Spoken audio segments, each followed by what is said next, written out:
제가 어렸을 때 이제 동현동 서울고개, 그 꼭대기 지금 주민센터 있는 자리라 그랬죠? 거기에 이렇게 살 때, 이제 저 어렸을 때만 해도 동네에 이제 공동 우물이 있었어요.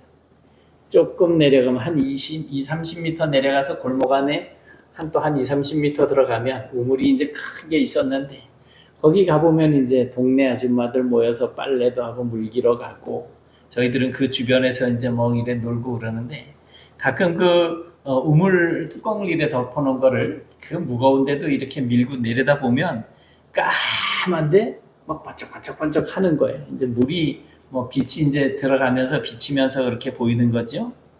물론 물은 우물이니까 당연히 있어야지 되는데, 이제 어느 날 수도가 집집마다 개설이 되면서 이제 이 우물이 이제 어느 날 사라지게 됐어요. 다 메워지고 평평하게. 그래서 골목길로 이제 흔적도 없이 그렇게 사라지고 말았습니다. 그런데 이제 작년에 우리가 강릉에 물이 이제 아주 귀해지지 않았습니까?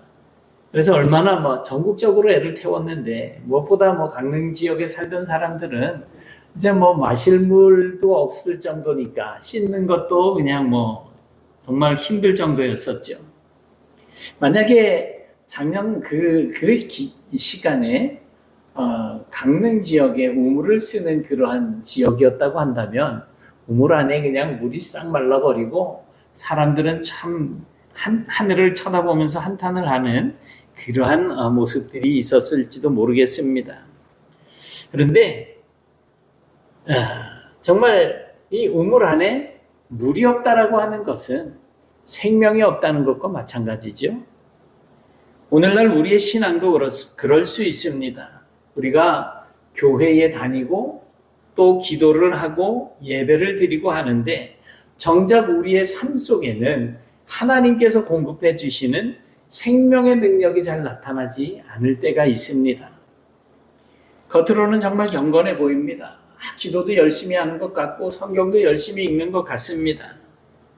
그런데 실제 삶에서는 세상 사람들과 조금도 다를 바 없는 그런 모습이 나타날 수가 있습니다. 이에 사도 바울은 디모데에게 이러한 위험을 경고하면서 참된 경건이 무엇인지, 그 경건의 능력이 어디에서 나오는지를 이제 알려주고 있습니다. 첫째로 참된 경건이라고 하는 것은 바로 하나님을 높이는 것이라는 것입니다. 오늘 본문에서 이제 바울은 종들에게 상전을 공경하라 라고 이렇게 말씀을 합니다. 뭐 그 당시에는 이제 노예제도, 종예제도가 있었기 때문에 상전을 이제 모시고 사는 그러한 입장들이 많았었죠. 그런데 뭐 얼마나 불편들이 많았겠습니까? 뭐 때리고 뭐 심지어는 팔고 죽이고 하는 그런 일들을 서슴지 않았으니까. 그러니 상전을 무서워하기는 하지만 공경하지 않는 경우들이 많았을 거예요. 뭐 당시에는 그 종의 제도는 오늘날에 우리가 살아가고 있는 이 사회 속에서 직급과는 좀 차이가 있겠지만, 바울이 강조하는 핵심은 분명합니다. 너희의 삶의 모습 때문에 하나님의 이름과 바울이 가르친 교훈, 즉 복음이 욕을 먹지 않게 하라라고 하는 것입니다. 그래서 우리가 어른들을 공경하고, 뭐 요즘 가끔 그 사건 반장이나 이런 데 보면 아이들이 막 어젠가 그저께 보니까 소화기로 막 어디에 PC방에 가서 막 뿌리고, 또 이제 알바하는 사람한테 그냥 뭐 댐비고, 뭐 내가 아는 무서운 오빠들 다 데리고 와가지고 내가 여기 그냥 쑥대밭을 만들어 놓을 거, 막 이런 식이 돼버리는 거예요. 이제는 어른 공경이라는 게 점점 사라지는 그런 시대가 되어가는 것 같습니다. 그래서 우리의 삶의 어떠한 모습 때문에 이제 우리는 그런 아이들을 보면 분명히 욕을 하는데 누구를 욕을 해요? 부모를 욕하잖아요. 그런데 우리의 잘못된 그런 삶의 모습 때문에 세상 사람들은 하나님을 욕하고 교회를 욕한다는 거죠. 뭐 생각해 보면 세상 사람들은 성경을 읽을 일이 별로 없잖아요. 뭐 읽는 사람들도 있을 수는 있겠죠. 그런데 읽을 일이 별로 없어요. 그렇기 때문에 불신자들은 예수 믿는 우리들을 보고 우리를 읽습니다. 그리고 교회를 보기 전에 교회 다니는 사람들을 보는 거예요.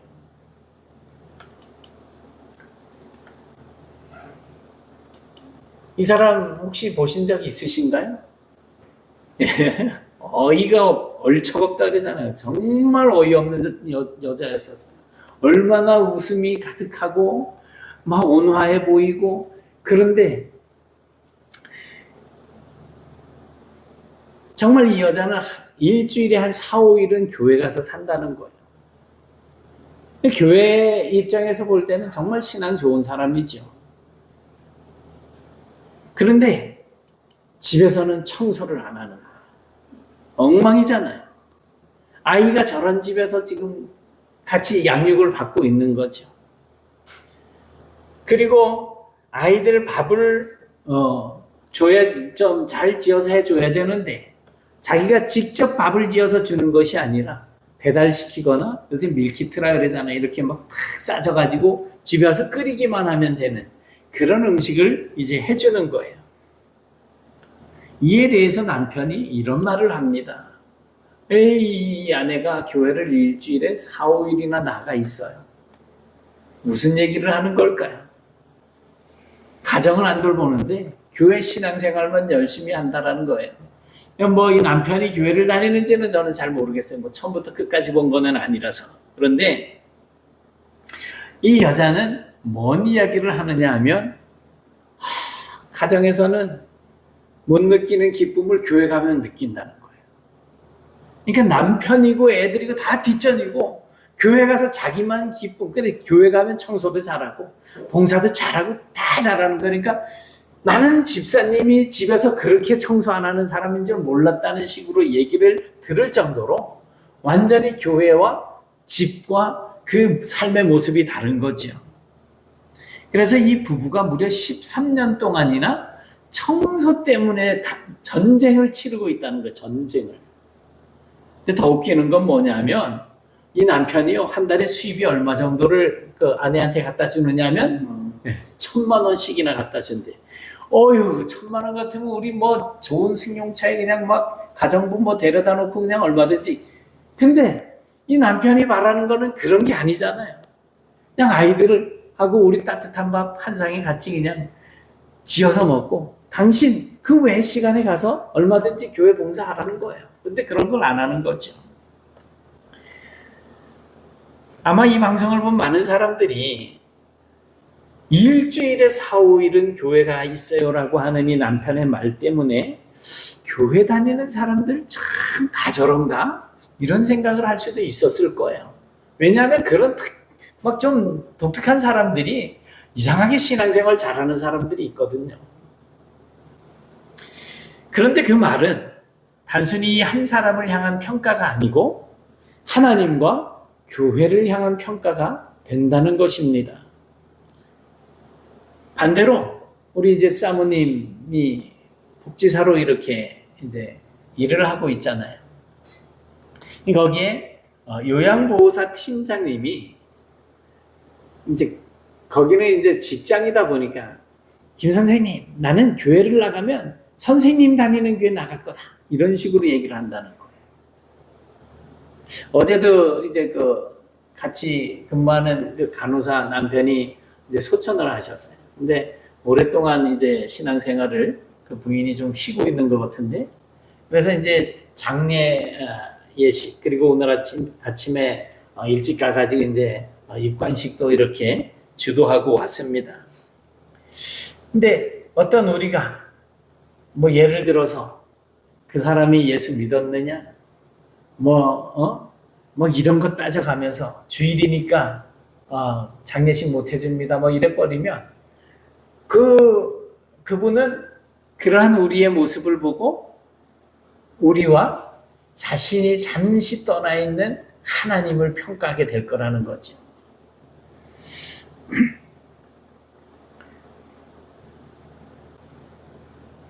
여러분, 우리가 사는 동안에는요, 무슨 일을 하든지 간에 주님께 하듯 일하려고 노력하는 것이 필요합니다. 그런 삶이 복음을 전하는 편지가 되는 거예요. 그런 삶을 사람들이 읽는 거예요. 예수님께서는 우리를 세상에서 불러내셨는데 세상에서 불러내셔서 하늘나라로 데려가신 것이 아니고 다시 우리를 세상으로 보내시잖아요. 예루살렘과 온 유대와 사마리아와 땅끝까지 이르러 내 증인이 되라. 세상으로 보내셨단 말이에요. 왜 그러셨을까요? 우리가 직장이나 가정 살아가는 우리의 모든 환경 속에서 하나님의 그 영광을 우리가 그곳에 가서 드러내라는 거예요. 어두운 가운데 가서 밝은 하나님의 영광을 비추는 삶을 살라는 거예요. 참된 경건이라고 하는 것은 그저 이렇게 교회 안에서만 나타나는 것이 아닙니다. 집에서, 직장에서, 또 다른 사람들과 이렇게 생활해가는 그런 관계 속에서 우리의 하나님을 높이는 삶으로 그렇게 우리의 경건한 삶이 드러나게 되는 것입니다. 두 번째로 참된 경건이라고 하는 것은 십자가 복음을 믿는 것에서 시작이 됩니다. 이게 왜 안 넘어가죠?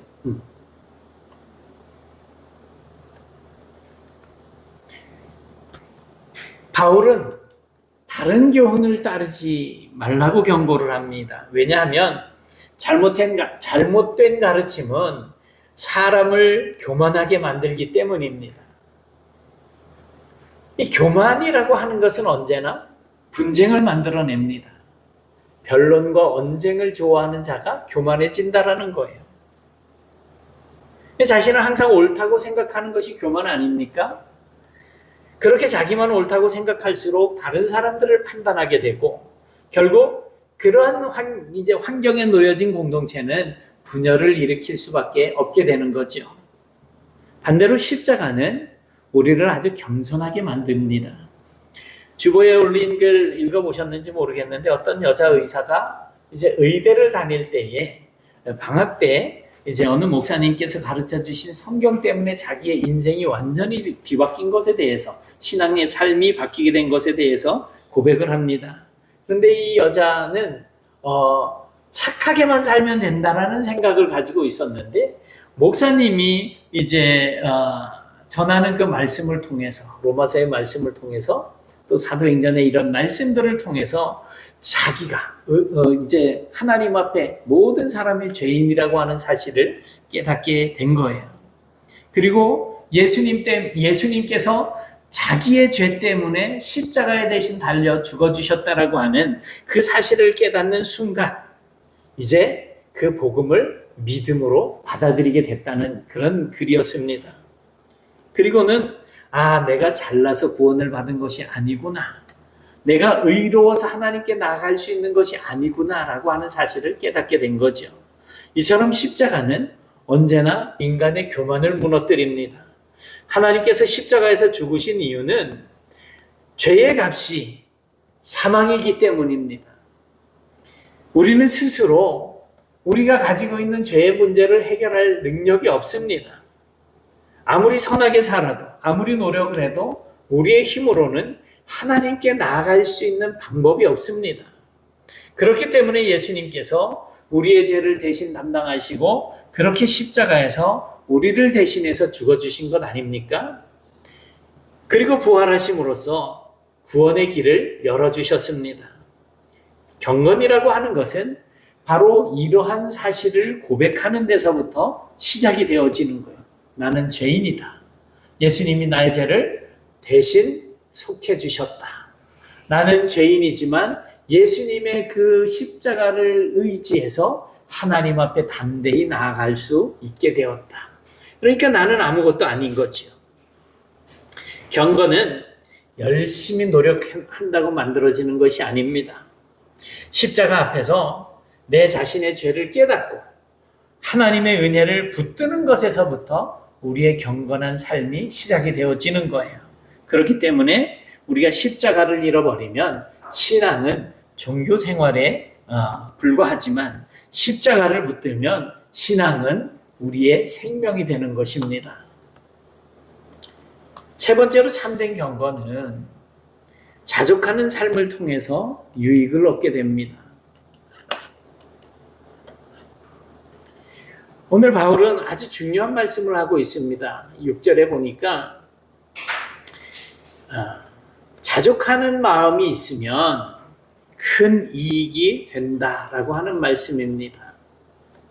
오늘날 세상은 끊임없이 더 많이 가지라고 우리를 유혹합니다. 더 큰 집, 더 높은 자리, 더 많은 돈, 더 좋은 차. 그러나 바울은 전혀 다른 말씀을 합니다. 우리가 세상에 아무것도 가지고 온 것이 없으면 또한 아무것도 가지고 가지 못하리니 라고 말을 합니다. 사람은 정말 빈손으로 태어나서 빈손으로 떠납니다. 이 사실을 인정하지 못하고 살아가는 사람들은 이제 죽음의 문턱에 이르러서야 그제서야 자신의 손을 펴게 되는 거예요. 보통 애기들 태어날 때 어떻게 태어나요? 손을 주먹을 꼭 쥐고 태어나잖아요. 온 세상을 내가 꼭 쥐고 살아가겠노라. 다 쥐고 나중에 갈 때 가지고 가겠노라. 뭐 이러고 태어나지 않겠어요? 그런데 죽을 때 되면 이제 기운이 다 빠지니까 그냥 쭉 펴고 빈손으로 가게 되는 거예요. 평생 재산을 모아도 그것을 가져갈 수 없다라고 하는 사실을 이제 죽을 때야 깨닫게 된다는 것입니다. 우리가 생전에 이 사실을 깨닫는다면 넉넉하지 않은 형편이라도 감사가 넘치는 삶을 살 수 있게 됩니다. 우리가 먹을 것과 입을 것이 있은즉 족한 줄로 알 것이니라. 주님이 나와 함께 계시면 충분하다라고 하는 것입니다. 그런 사람에게는 세상이 줄 수 없는 평안이 있습니다. 부족해도 주 안에서 만족하는 삶은 포기가 아니라 하나님께서 이미 주신 은혜를 발견하는 삶인 것입니다. 우리는 이미 그리스도 안에서 죄사함을 받았습니다. 그리고 하나님의 자녀가 되었습니다. 이제 영원한 생명을 얻었습니다. 천국의 상속자가 되었습니다. 성령께서 우리 안에 거하십니다. 이것보다 더 큰 복이 어디 있겠습니까? 그래서 돈 자체가 문제가 아니라 돈을 사랑하는 마음이 문제라는 것입니다. 돈을 사랑하게 되면 하나님보다 돈을 더 의지하게 되는 거예요. 결국 그러한 욕심은 우리의 믿음을 무너뜨리고 영혼을 병들게 합니다. 그러나 예수님 안에서 만족을 찾는 사람들은 이제 그 환경을 넘어서는 기쁨을 누리게 되는 것입니다. 참된 경건의 노력은 사람의 노력에서 나오지 않습니다. 능력은 사람의 노력에서 나오지 않습니다.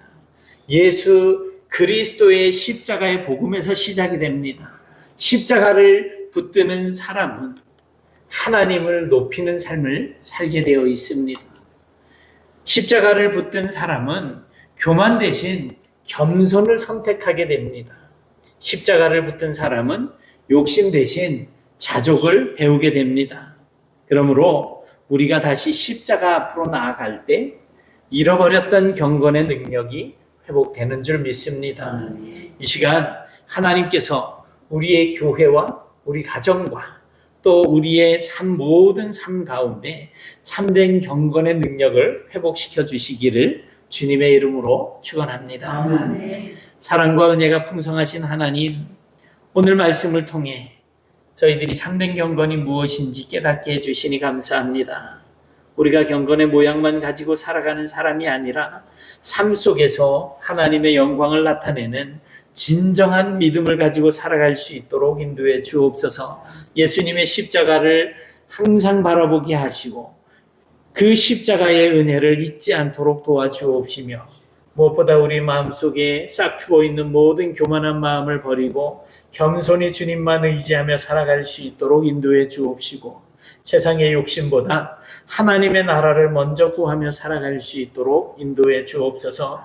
이미 우리에게 주신 구원의 은혜와 하나님의 자녀된 복을 기억하게 하시고 어떤 형편에서도 자족하고 감사하는 믿음을 허락하여 주옵소서. 우리 네트워크교회가 복음 위에 굳게 서게 하시고 우리 네트워크교회 모든 성도들의 삶을 통해서 하나님의 이름이 높임을 받게 해 주옵소서. 참된 경건의 능력이 우리의 가정과 일터와 교회 가운데 회복되게 하시고 세상이 우리의 삶의 모습을 통해서 살아계신 예수 그리스도를 보게 되는 그런 은총을 저희들에게 더하여 주시옵소서. 우리의 남은 모든 인생이 오직 진정한 경건의 능력을 회복하고 하나님의 영광을 드러내며 살아갈 수 있기를 소원하옵고 예수님 이름으로 기도드리옵나이다. 아멘.